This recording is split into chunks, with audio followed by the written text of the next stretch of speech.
One of the most prominent translators of the Quran was Abdullah Yusuf Ali. While studying it carefully, I found a great number of errors with both his translations and explanations. Are these simple or deliberate errors? It is always important to point out to our listeners facts that may escape their attention. Based upon my 23 years of research, every single translation of the Quran carried by a follower of Muhammad is deliberately falsified so that the violent words and sentences are watered down to sound more reasonable and less aggressive. This is a concerted Islamic policy all over the world that continues even today in all languages to which the Quran has been translated. Abdullah Yusuf Ali is one of their worst offenders. I use the adjective worst because he was an extremely well-read and educated man who had also studied both the Hebrew Bible and the New Testament and was well versed in both of them. Nonetheless, he deliberately and repeatedly misused his knowledge to pervert both the meaning of words and the explanations of the verses from the Bible and the New Testament, as I shall show. I would like first to enumerate the following facts that are never addressed by Mohammedan scholars for obvious reasons. With their very simple and primitive religion, the pagan Arabs, including Muhammad, before he married Khadija, knew absolutely nothing about the Bible or its stories. They knew nothing about Abraham, Ishmael, Moses, Garden of Eden, the creation story, Adam and Eve, Satan or Gabriel. Without the Bible to enlighten people, the Quran cannot make sense since there are no explanations or details concerning the characters, when and where they existed and how they evolved historically. There is absolutely nothing of value in Muhammad's Quran, of concepts, precepts, thoughts or ideas that had not been plagiarized, plundered, pirated and or perverted from the traditions, fetishes and scriptures of the Jews, Christians, Zoroastrians and pagan Arabs. When the Quran was finally collected into a written book, it had no vowels and hence words could be interpreted into several different meanings, causing a lot of confusion. Because of the several different meanings that added to the diversity of different versions of the readings of the Quran, it was canonized by Uthman into his version and then had 6 others that were compiled by several of the best of Muhammad's companions destroyed. So much for Allah's eternal words. The early manuscripts of the Quran did not have diacritics, vowels, thus compromising the meaning of the words. The initial and medial nun, ta, sa, bi, and ya were all written in exactly the same way. Thus, the word bait, meaning house, could be pronounced bint, girl, nabt, plant, tibin, mulch, natub, repent.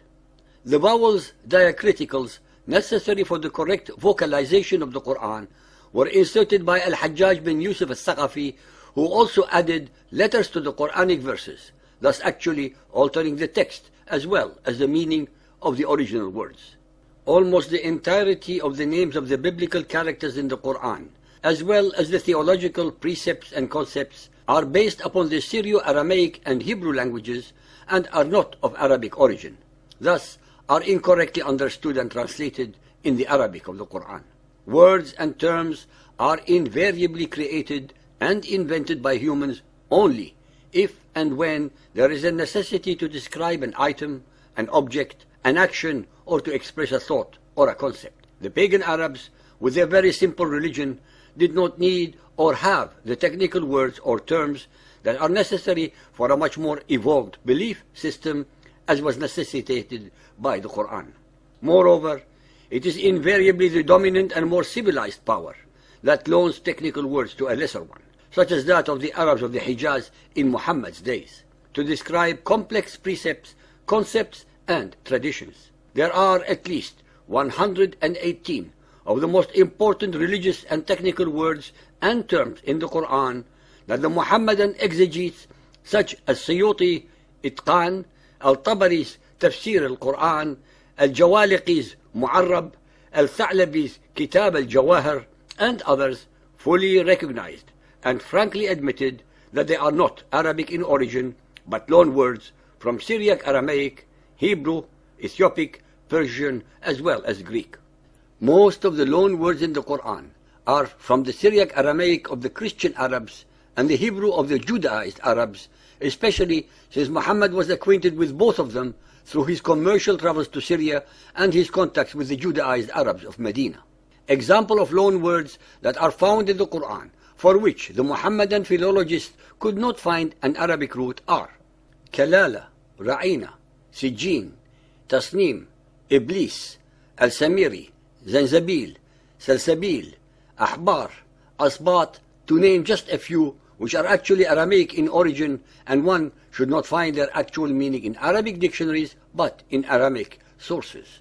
The following demonstrations represent the committed agenda by Mohammedan scholars to deliberately water down, moderate, falsify, modify, and alter the meaning of Quranic words, their grammar, or their interpretation, so as to deceive the unwary and generally ignorant readers of the Quran's Arabic language regarding the actual and true meaning of these words. Al-Baqarah 2.162. Those who reject faith and die rejecting, on them is Allah's curse and the curse of angels and of all of mankind. In Quranic Arabic, إِنَّ الَّذِينَ كَفَرُوا وَمَاتُوا وَهُمْ كُفَّارُوا are verbs in the past tense and not in the present or the future. But Abdullah Yusuf Ali deliberately changed them to the present and the future tenses, thus altering their meaning. On numerous occasions, the readers of Ali's Quran will discern his frustration at his inability to give the correct interpretation of a word or a verse by adding if, I think, perhaps, may mean. Taha 20.15. Verily the hour is coming, my design is to keep it hidden. Ukhfiha. In his commentary 2546, Ali tells us that ukhfi may mean either to keep hidden or make it manifest. How is this logically possible to have two interpretations having opposite meanings to the same Quranic word? Al-Baqarah 2.72. Remember, you slew a man and fell into a dispute among yourselves. Both the translation and interpretation of this verse are wrong. Firstly, the word remember is not in the Arabic verse of the Quran. Secondly, in Quranic Arabic, وَإِذَا قَتَلْتُمْ نَفْسًا فَأَدْرَعْتُمْ فِيهَا.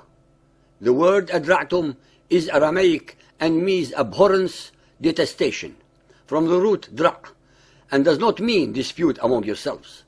The verse should be translated to, if you murder a person and you become abhorred by that. Ali, in his commentary number 81, uses the very Bible that had allegedly been perverted by the people of the book, attempting to explain the unexplainable. He thus exhibits an obscene level of intellectual and theological hypocrisy prevalent among the absolute majority of Muhammadan scholars. The Quran identifies Maryam, the mother of Jesus, with Maryam, the sister of Aaron and Moses and daughter of Imran. Maryam 19.27. At length she brought the babe to her people carrying him. They said, O Mary, truly an amazing thing hast thou brought. O sister of Aaron, thy father was not a man of evil, nor thy mother a woman unchaste. Al-Tahrim 66.12. And Mary the daughter of Imran, who guarded her chastity. Ali's commentary is as follows in number 2481. Aaron, the brother of Moses, was the first in the line of Israelite priesthood. Mary and her cousin Elizabeth, the mother of Yahya John the Baptist, came of a priestly family and were therefore sisters of Aaron, or daughters of Imran, who was Aaron's father. Nowhere in the New Testament is there any indication that either Mary or her cousin are descended from any priestly family, especially since her lineage, according to the fathers of the church, allegedly goes to King David. Moreover, the New Testament tells us that Elizabeth was only a kinswoman of Mary's without identifying any blood relationship. Al-Baqarah 2.104. O ye of faith, say not to the apostle words of ambiguous import, but words of respect. In Quranic Arabic, يا أيها الذين آمنوا لا تقولوا رأينا وقولوا انظرنا واسمعوا وللكافرين عذاب أليم. Ali offers the following commentary, number 106. The word disapproved is ra'ina, which as used by the Muslims means, please look at us, attend to us. But it was ridiculed by enemies by a little twist to suggest some insulting meaning. So an ambiguous word, unzurna, with the same meaning is suggested. Abdullah Yusuf Ali is grasping on straws to explain words that are Aramaic in origin and do not mean what the Muhammadan exegetes gave to them. Ra'ina means desire, attend to, watch, thought in Aramaic. The Aramaic unzurna actually means protect us. The translation of the verse should read, do not just say keep thinking of us, but also protect us. Ladies and gentlemen, there are hundreds upon hundreds more of such grammatical and linguistic errors that fill the Quran and the ignorance of its translators and commentators. Nothing in Muhammad's Quran is divine. Absolutely nothing.